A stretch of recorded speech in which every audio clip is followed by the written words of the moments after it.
you know, at the threshold of the dreams that you want to achieve. Please sit down, it's going to be slightly longer. And you know, you guys are going to actually determine how the environment around you is going to progress along with you. You must know that at no point in your life is something impossible. At no point. You could be in a place, you could be born and brought up in a place like Bihar, like I have done, and be a big enough star to come and talk to people in Coimbatore as a star.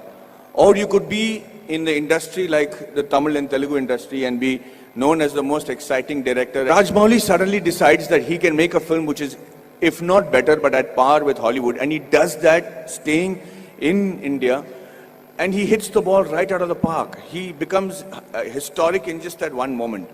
There is a huge lesson to be learned on things like that. Everybody keeps saying success is when the right opportunity meets the right preparation, right?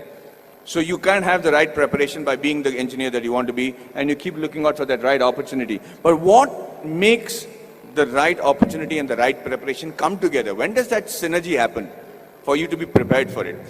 Because like they say, if you're prepared but you don't get the opportunity, it's useless. If you have the opportunity, you're not prepared, it's not useless. But they have to meet at a point, right? And that meeting happens because you will it to happen, because you want it so badly to happen. I could be walking down any street, I could be anybody, but why did that one director come and meet me and wanted me to act in that television serial?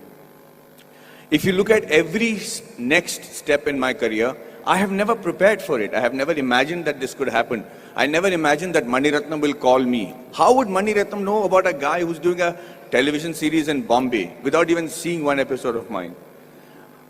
So let's come back to that one point that happens, the synergy that happens between the right opportunity and the right preparation. And that happens when you have what is called situational awareness.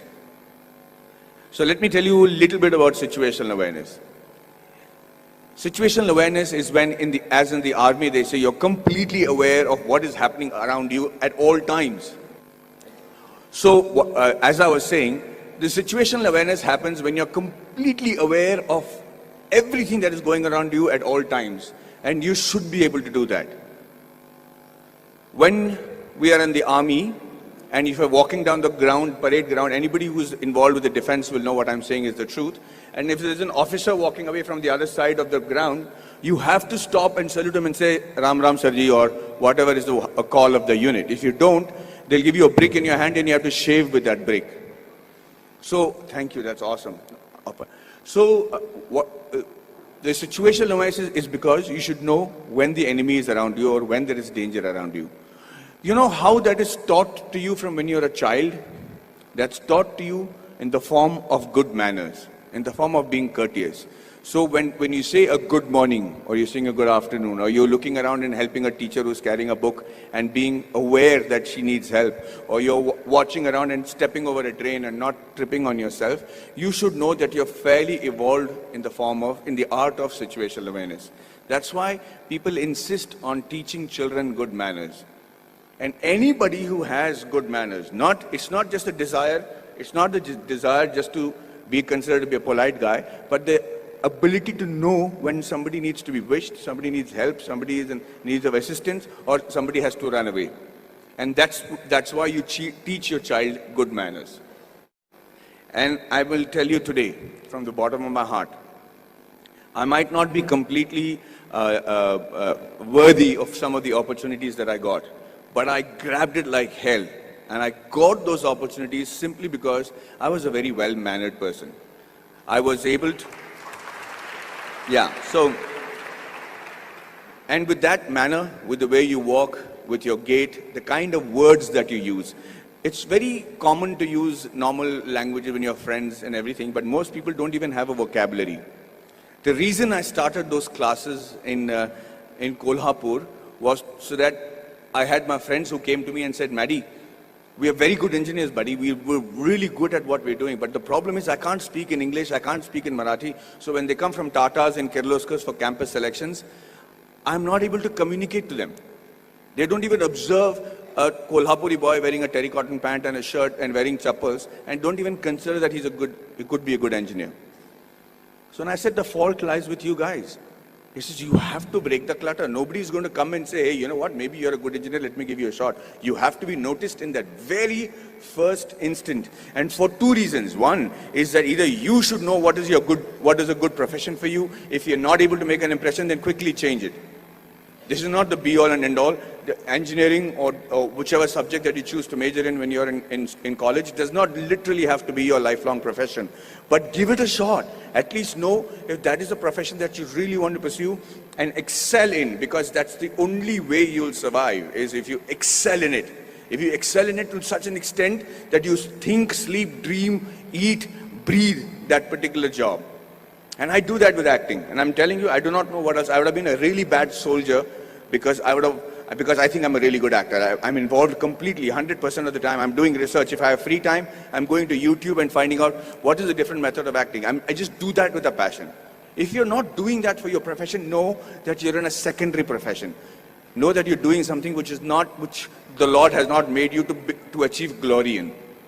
So you have to give it that shot. Now, what I'm trying to tell you is that Kolhapuri friends of mine who then came to me and I said, okay, let's try and see if we can change that. So at 5 o'clock in the morning, they would come to my room, we'll go to the terrace, and I started teaching them how to present themselves in the interview. Things that I had the good fortune of doing because I had many interviews and many group discussions to attend. And then I started with basic things on how to shake hands, how to look somebody in the eye and speak. How do you introduce yourself? How do you shake hands with a lady as opposed to a man? How do you speak on a phone? What is dining table etiquettes? What's telephone etiquettes? When do you use a shrimp fork or a salad fork or people might think I don't require that. I'm never going to work on those things. I'm doing my father's business. But you never know. That is the preparation that you make to make that quantum leap in your careers.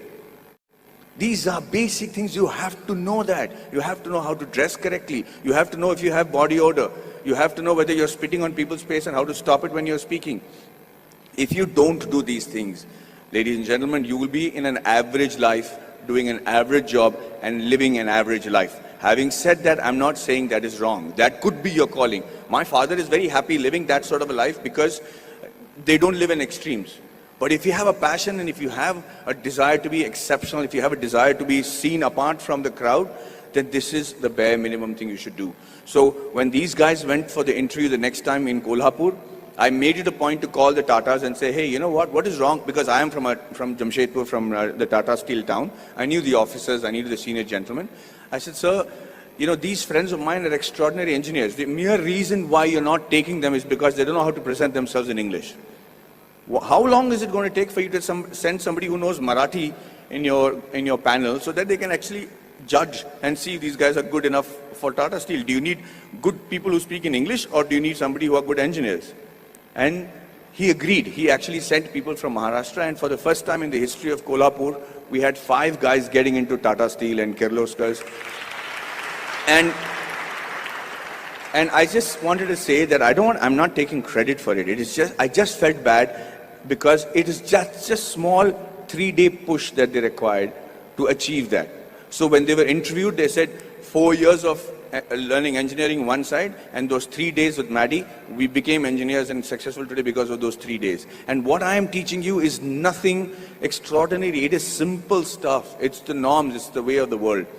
So yes, we are all radicals here. I mean, you guys are very awesome students. You're sitting there quietly listening to me. We used to make a ruckus if somebody came to give a speech. But the idea is that you have to connect to the audiences that you're speaking to. Public speaking and group discussion skills can be taught in 15 minutes.